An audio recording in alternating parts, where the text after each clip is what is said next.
Welcome to the Boone Podcast. I'm Bret Boone, and today on the program, I sit down with an all-star and a World Series champion. I sacrificed a lot to come to New York. I wanted to be a part of something special. He made me a better player, a better person. Roy Halladay is my guy, man. He was tough. So for the first time ever, we're actually going to shoot the podcast sitting in the same room. Welcome, everybody. It's Turning Two with Booney. I'm Rich Herrera from the Infinity Sports Network. That, of course, is the hitting coach of the Texas Rangers, Bret Boone.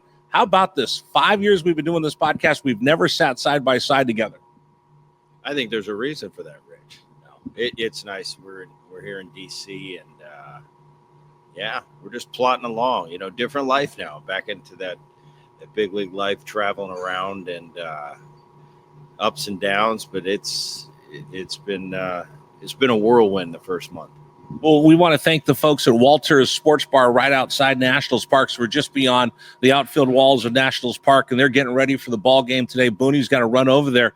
I watched the team last night. I can get into the team any day of the week and talk about Major League Baseball, but I wanted to bring the listeners inside the game of baseball. So since we're sitting here today before the ball game, let's talk about what life is really like in the big leagues now that you're back. What's the one thing that you miss the most about not being in the traveling party and jetting around the country? Well, I mean, it's a different dynamic, being in this capacity, being on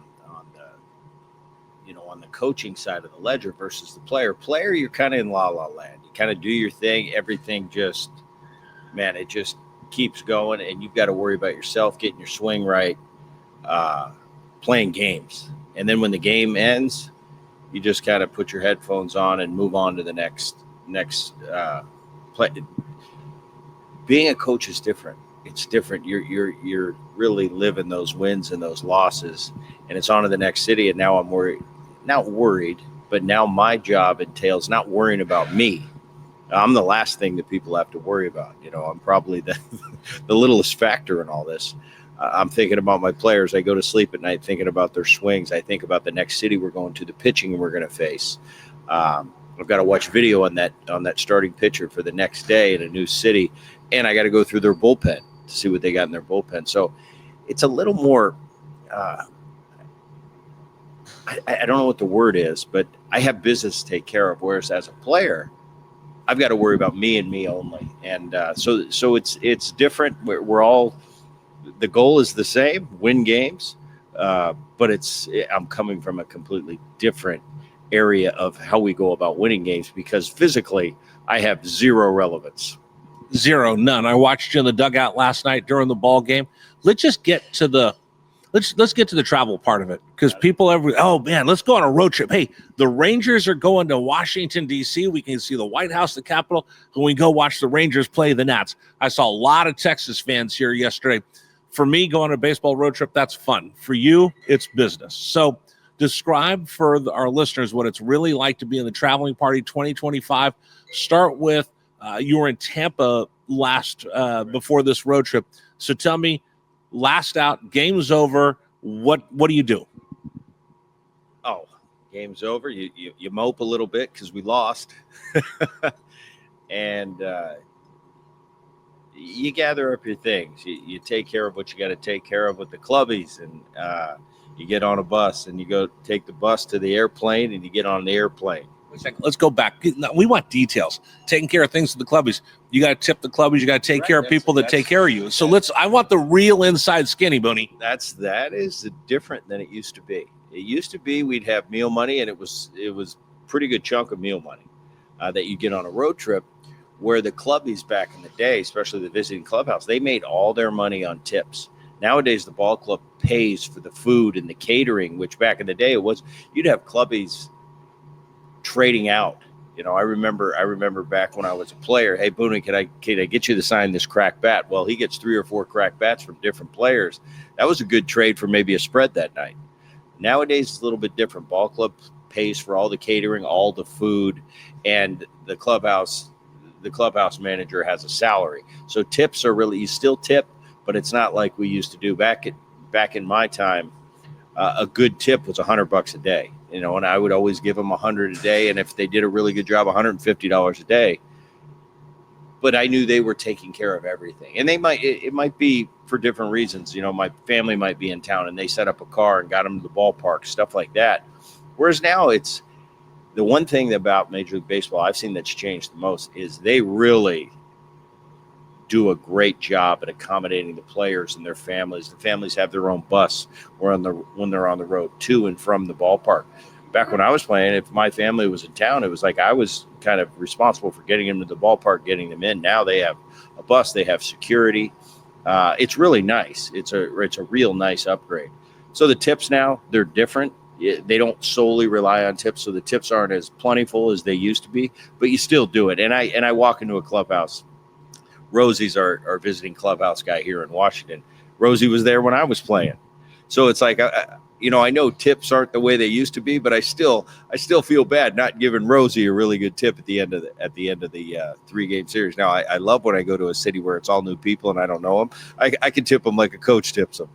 But you get into that. But it's been, it hasn't been that big of a deal because I been there, done that so many times in all these different cities. What I'm finding as a coach that I enjoy a little bit, I get up in the morning and I walk around the city. When I was a player, I didn't do that. I didn't really go out and explore. We stayed at the Vinoy. We stayed at the Vinoy, which you're very familiar with in Tampa. And I remember I just walked around the grounds and I thought, wow, there's a lot to this place. As a player, I'd get there in the middle of the night. I'd go to sleep. I'd wake up. I'd go to the ballpark and we'd do it all over again. I never stepped foot outside the hotel. I did that a lot as a player. We'd go to New York is probably the only place I'd get up in the morning and walk around because I just love New York City and just listen the different walks of life walking around. And I did that. But other than New York, city to city, I didn't really leave the hotel. It was leave the hotel to go to the ballpark and from the ballpark back to the hotel. And I really didn't get out and see the cities, like a day like today. I'd never walk around Washington, D.C. But today I'm doing that. So as a coach, because you don't have to play and you don't have that extra on top of everything else, and you're more worried about sleep and in your downtime, as a coach, I get to enjoy a little bit more of normal things in life that as a player I didn't. So we want details. You're at Steinbrenner Field, your brother's ballpark for spring training. You get dressed, dirty clothes go in the hamper, comes with the clubbies because they're going to wash them the next day in D.C. What happens once you step out of the clubhouse? In Tampa? Yeah. What, I get on the bus. And we go to the airport. TSA? No TSA. However, it is different now. The last time I was in uniform as a player, we'd go right to the tarmac and we'd go right on the plane. And there was never any security. Now, randomly, you are selected and it's very minimal. I mean, they wand you, they go through your bag, kind of. But I think you have a 1 in 4 chance or a 1 in 5. Well, I've been on 7 legs now. I've got picked 4 times. So now it's becoming a joke. I'll get off the bus and the other coach will say, Boone, you think you're going to get picked this time? Well, he won't get picked this time. He gets picked again and everybody's kind of laughing at me. I've got to go over. And so it's a little different from in that aspect. I don't know when that was put in for private flying, but it is, also going back to my playing days, we'd go to Canada and it depended on how you did, so I'd be pulling out of Montreal. If we swept the Expos, You're going to get stuck. we're going through TSA. We're going to have to go through our bags, through security, through the main airport, like everybody else. If Montreal would beat us up, they'd kind of look at us with a little pity and be like, go ahead, get on the plane. And they weren't as scrupulous on the TSA. But as much as things change, and they have changed, and the players are a little bit different, and the technology is unbelievably different, it's still baseball. And I say that all the time, and I try to tell that to my players. It's still baseball at the end of the day. We're not rewriting the we're not reinventing the wheel as that's something everybody uses. I hate using it, but it is true. We talked about food when you first got on. Like, hey, listen, I don't want you to become a chunky monkey with all the food that they're throwing at you, because between the charter, the spreads, whatever you have at the hotel, there's a ton of food for you. what, they've upped their game in that category. You know, it's always been the big leagues is the big leagues, and it's always been top notch. This is top notch plus. It seems everywhere you go with the catering, like I said, starting in the visiting clubhouse, and not even getting into our home facility in Texas. It's the best I've ever seen. Just wall to wall. You go, people have no idea what's under those bleachers in Texas. It's like nothing I've ever seen before as far as our facility. Just everything you have access to is remarkable. That you have 3 or 4 chefs on call at all times. And I get my overnight oats that are waiting for me when I get to the ballpark. It's great. My wife's always saying, Bret, I don't want you to be a fat ass. Sorry. That's how my wife would say it. So I said chunky monkey. I'm nicer. Right. Make sure you take care of yourself. The facilities on the road now, a lot of times as a player with these facilities, I during the year, I'd like to, off season is for training and getting your body as strong as you possibly can. And for me, once the season started, it was maintenance. It was, I just want to lose as little as I can. So we'd be on the road and I'd try to get a workout in every other night. Well, the facilities on the road, as far as from the weight room capacity, usually there was one weight room and it was the home teams. You don't want to go in the weight room after the game and intermix with the other team. So it was real hit and miss on how much. Now you have your own cage at every facility for the visitor. You have your own weight room for the visitor. So in that capacity, they've upped their game there too. So everything is just a little bit better than when I played. But it still remains the same. The cage time. Everybody has their own cage. 15 years ago, not everybody had their own cage. The new facilities did, but we had to work in with the home team's cage. So it was very hit and miss on when you could get it. You'd have to almost negotiate with the other team. Like, can we have it from 4 to 4:45? Now you have your own cage on the road at all time, and you can use it as much as you want. Fraternization, different now than it was when you broke in. Hanging out, talking, joking with the other team before the game, or is it there's still a little bit of a separation? I think it was much more because of the way things have changed. We would go out and hit batting practice as a team every single day. Home, road. If we had a late flight, we got it in the middle of the night, we might bang BP one day and we just hit in the cage. But for the most part, you had a batting practice for the visiting team, and that was everyday standard. Everybody hit the whole lineup, and then the extra players. It's a little different now. The guys kind of have a little more individual, their thing, getting their swing right individually. They do it a lot in the cage under.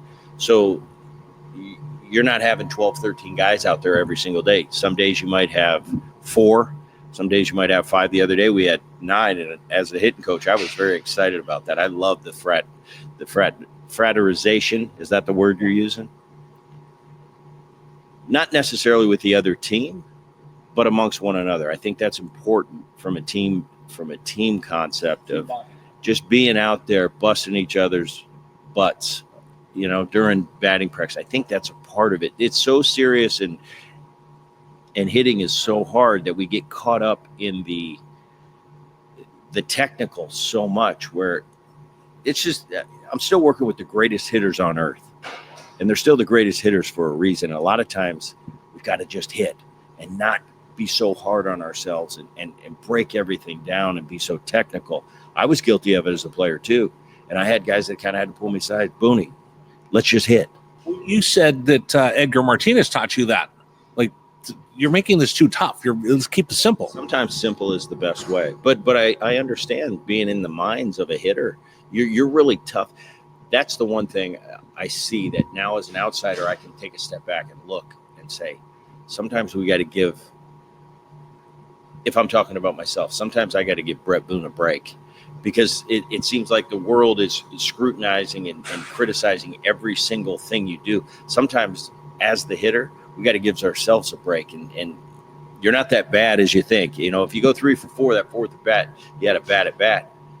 Let's not wear ourselves out all night about how bad we are.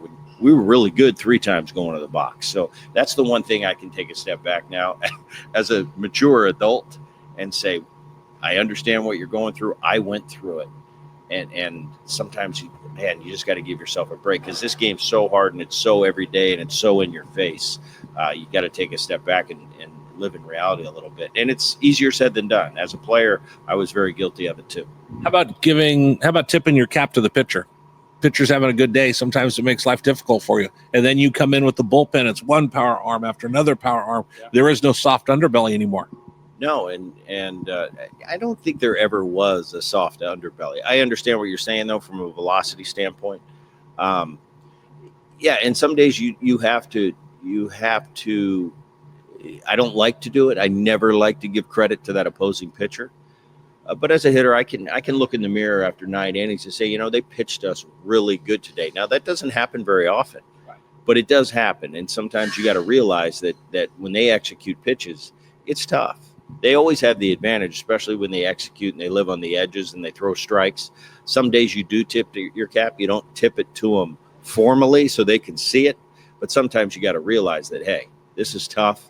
And he pitched really well today. But I don't like to go into any game giving any credit.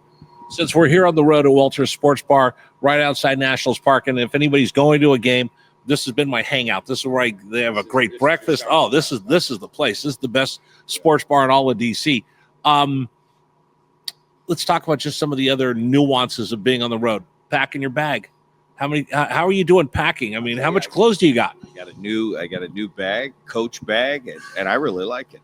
It's got a little slot for my computer, my dirty clothes bag in there. No, that's different for me too. The only trips I've been on since I've retired are vacations. Going to Mexico, going to Hawaii, and you do that once, twice a year. So yeah, traveling quite a bit now. It's just kind of.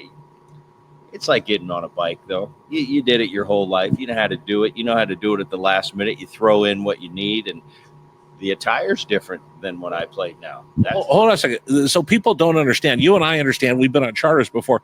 But for the listener, describe what it's like to figure out what you're going to pack, how long you're going to be there, how much room you have in your bag. If it's a 10-day road trip, it's different than a 3-day getaway.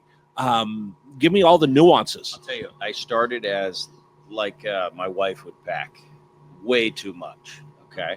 That's what we always do. I remember when I accepted the position, talking to CY and talking to Boach and saying, Boach, what's the rules now on travel? When I was a player, you had to wear a coat. You didn't have to wear a tie, but I wore a suit everywhere I went on travel day. So I'd have to pack a couple different suits because I wasn't going to dry clean in the middle of a road trip. And they said, no, it's kind of changed, collared shirt. And we actually have Texas, they call them the monkey suits. And they're a Texas Ranger head to toe, and they're sporty. They look good. I haven't gotten to that point yet. Like workout gear, like a sweatsuit? Almost like a sweatsuit, okay. But it's a traveling suit, we call it. And I haven't gotten to that point. I'm still old school enough that I throw on a nice collared shirt and a pair of slacks when I travel. But the travel is definitely loosened as far as the rules on how we used to travel. Then on the road, it's basically jeans, pair of nice shoes, and collared shirt like I have on today, a golf shirt. No shorts. At home, shorts. So, no, I'm not going to wear shorts on the road. I've always, I like to dress a certain way. I'm by no means am I a style master. You're vain. All my kids would tell you that I don't know what I'm doing when it comes to dressing. But like the first road trip, my wife would pack. We're going on a 3-day trip, and it's like, hey, just bring a bag, carry on. And, I can't have a carry on. I need to have all my, that's how I packed for the first road trip. Now I'm breaking it down. I can go to the ballpark and just take off what I'm wearing today and say, hey, could you wash these jeans for me and this shirt so I can rewear it, next trip. So, yeah, lighter than you'd think. I mean, I'm getting better about it. Now I'll pack a couple pair of jeans, 3 collared shirts for a 3-city trip, and then 3 or 4 golf shirts, pair of underwear, a couple pair of socks, maybe an extra pair of shoes that I'll mix it up a little bit. But really, you can pack light because you always have that access to the clubhouse and getting your jeans washed. How good are you at packing? I mean, rolling your clothes, folding them, putting them in, being organized? Not good. I get them back from the dry cleaners, my shirts, and I fold them in half, and I just put those, in the safest position I can. Try to keep them away from my toiletries so you don't get my my lotions and potions all over my stuff, because you know me, I like to smell good, and I need my hair products, even though You're wearing a cap. I'm wearing a cap, but I still need it. All right. So do you have any advice for people? Because we're coming up on summer. I know I had a coach once tell me, Rich, always pack the night before. But before getaway day, make sure your stuff's packed the night before. Don't get up in the morning. Try to get to the ballpark and pack the same day. You'll never make it.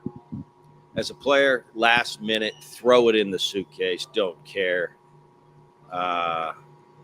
My capacity now, having so many kids at home, and I'm a little more, what's the word I'm looking for? I'm a little more literal about packing. So I'm a little more night before, I'll kind of get everything situated, and just all I have to put is my toiletry in when I take a shower in the morning. But still, I'm kind of a throw it in last minute guy. Day game the next day, yeah, I got to be to the yard early. So I'll usually pack the night before and just have my DOP kit left. But the other day we had a night game, so I knew I can get up. I got plenty of time in the morning to get this thing ready. So yeah, that's changed a little bit. All right, we just got a couple minutes before you got to get over to the yard. I always tell people, like you went, the entire Boone family went to Mexico. When you got back, I know you guys were tired because it's just go, go, go, go, go. I try to remind fans during the season, it is like going on vacation, but the vacation never ends. So if you imagine you went to Disney World, you were there for 4 days and travel, and you're just exhausted from that. We do that every day in baseball. Yeah, it never stops. I mean, you're going time zone to time zone to time zone, and you're calling home, and you forget what time it is. So a lot of times you call in the middle of the night or too early in the morning, where you think, it's 10. It's 9:30 where I am. Everybody's up right now, but it's 6:30 on the West Coast. So yeah, that's as much as you talk about it, it's not like I haven't done this before. This has been my whole life. I just haven't done it for a few years now, but you get back into it pretty quick, and it's just part of the thing. We go city to city to city, and then it's nice once in a while to have an off day. When I first got here, we had one off day in 20 games. So we went on a long streak, and now I'll get 2 off days within 10 days. So you just kind of roll with it. It's what you do. Being on the road, being married now, you weren't married to Krista when you played, so this was all brand new for her. Yes. And she came down to Florida. That had to be nice to be able to see her because she hadn't seen you in a while. And then where are you living in Texas? What are you doing for a place to live? I got a great place right by the ballpark. I figured it'd be easy. I could walk if I wanted to, but Texas, how hot it gets, I'm not going to walk. I will be driving to the ballpark. I got a great little setup, right across the street, and it's a 8-minute walk and a 2-minute drive. I got everything I need there, so that's been relatively easy. The moving. I did have to go get my own sheets. I got all my furniture set up, and I thought it was. I just kind of took for granted that this will be a turnkey. I'll have all my plates and silverware sitting there, nice little, Ritz style bed. No, I got there the first night, and I forgot that I needed sheets and all that. So I got home from a road trip. My AC wasn't working. I had just moved in the first day. It was 10 at night. Nobody was on call. So I'm in a, 70, not that it was the worst. It was 79 degrees. I had no sheets, no bedding. I had my robe. I took a pillow from the plane. So it was pillow and robe first night. Then I went to Target, got my stuff set up. So I'm dialed in now. I'm ready to go. Krista, yeah, her first road trip was the other day. It was funny because she's never been around it. And she's like, what do we do? I told her we got on the family bus after the game, and we had lost. And she's talking to me like it's, Sunday afternoon. I said, would you shut up? I said, this isn't time to have this loud conversation. She doesn't know any better. So she kind of learned. She's learning on the job. Are you enjoying it? I am. I mean, it's stressful. I'm more stressed out now, Rich, than I've ever been in my life as a hitter. And I had some lean years as a hitter in the mid-90s. Check the bubblegum card. But I'll tell you, worried about these guys, I lose sleep at night. I'm thinking about swings and what little nugget can I give player X tomorrow that might jar something loose, because I knew that's what I needed as a hitter. I needed that little nugget that could come from it. Just could be done in a sentence, and I go, that's it. as big league players, these guys aren't, you know, and I've said this a lot, I've done a lot of interviews about it, but it's not like I'm in low A ball teaching with a glob of clay like those guys are. You're teaching them how to be players. These are established players. These are big league. These are a lot of guys in that room, and I'd say it all the time. You guys are world champions. So the teaching, you never stop teaching. I'm still learning, but at the same time, you got to know what you got. These guys are players that have been there, done that. They've been all-stars. They've been Gold Glove winners. They've been World Series champions. So these are established players that need a little bit of a tweak here and a nugget there to get them on their way. But it doesn't mean I don't lose sleep at night thinking about their swings and how can I just be a tiny part and help them get going. I was going to ask you, as the Boone Tour winds through the big leagues, has there been anybody that's been surprised, like, Boone, what the hell are you doing here? A few, but, you know, it's the clubhouse guys more than anything. And it kind of makes me feel not quite as old. You know, I go out to the first thing I do when I get in the dugout before the game is I look at the umpires. And if I recognize an umpire, I'm not that old. You know, he's still around. And same thing with the clubhouse guys. To see a face that I recognize when I walk in and go, wow, okay, I'm not that old. You know, that you were there when I left, and you're still doing this. So those are the little things that are kind of cool, seeing guys from the past, and that as a player you live many years with, and now all of a sudden they're, as a coach, I'm seeing the same guys. Are you surprised at the reaction? I'll ask you this candid question, then I know you got to get to the ballpark. Are you surprised at the reaction that you've had around Major League Baseball? Rob Bradford was on the podcast last week. He talked about there's a ton of people rooting for Bret Boone to be successful, and they're happy to have you back in baseball because of the mentality, because of the old school nature that baseball seems to have realized. We need to be baseball players first, more so than anything else in the world. I think so. I don't think baseball is ever going to lose that. You know, as much as things change, they stay the same. I think it's a different world we're living in, and not only in baseball, not only in sports, but in life. The amount of information we have at our fingertips is unbelievable. You know, I say it all the time. Too much information in the wrong hands is a detriment, and I still think that to be true. That being said, as a player, as a professional, man, I'd love to have this technology they have at their fingertips, but realize what it is. Put that up here. Use what you need to use, but we're still athletes, and we're still human, and we still have a heartbeat. And that's the most important thing, is how to get that heartbeat, how to slow down that heartbeat when the temperature gets raised and it's a bigger situation. How do we step back from that and breathe and be an athlete? And that'll never change in this game. You can talk about every metric you want, but it doesn't matter. It's 60 feet away. You got a guy that you're going to battle with every night. And how do we win that battle? How do we win that chess match? These are little things that, with my experience, that I can just kind of put into the equation to help these younger players. Things that I needed to hear. Even when I had 8 or 9 years in the big leagues, I had some people in my life that came along with some, when you think you know it all, like I did. I knew it all when I was 30. And then when I was 35, I knew it all again. Well, I'm 56 now, and I still don't know it all.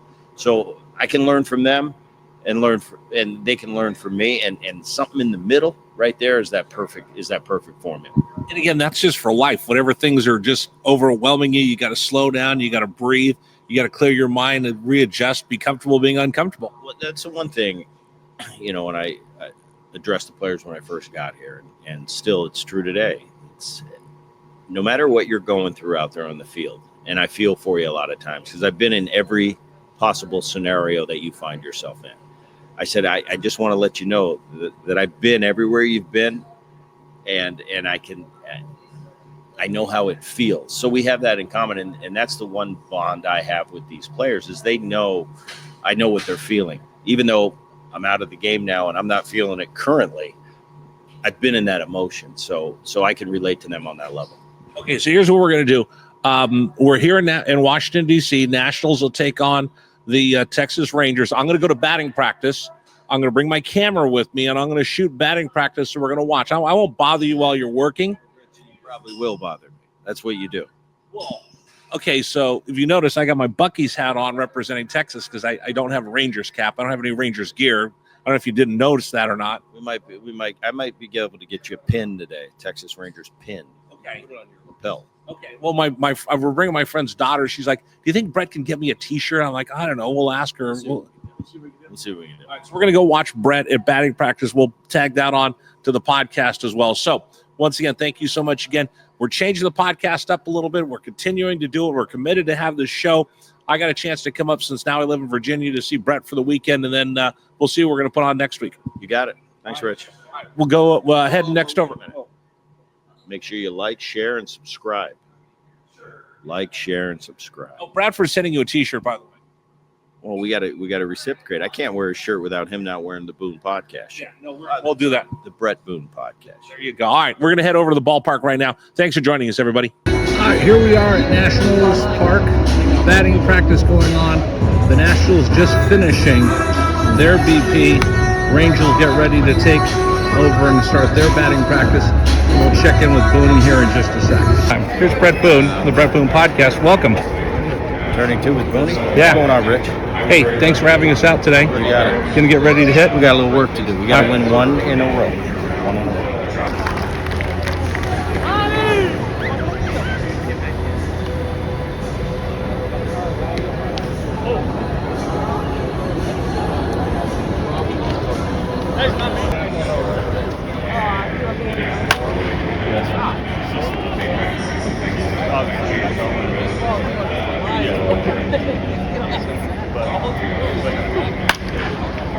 They got like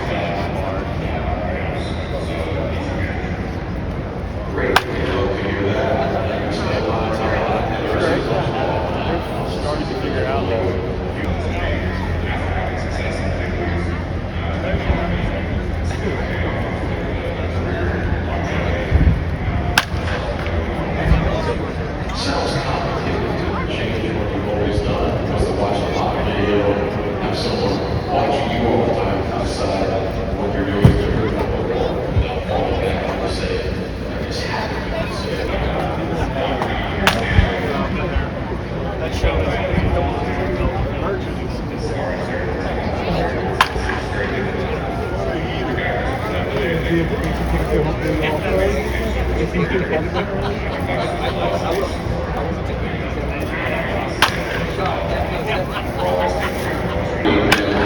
The game, and it's still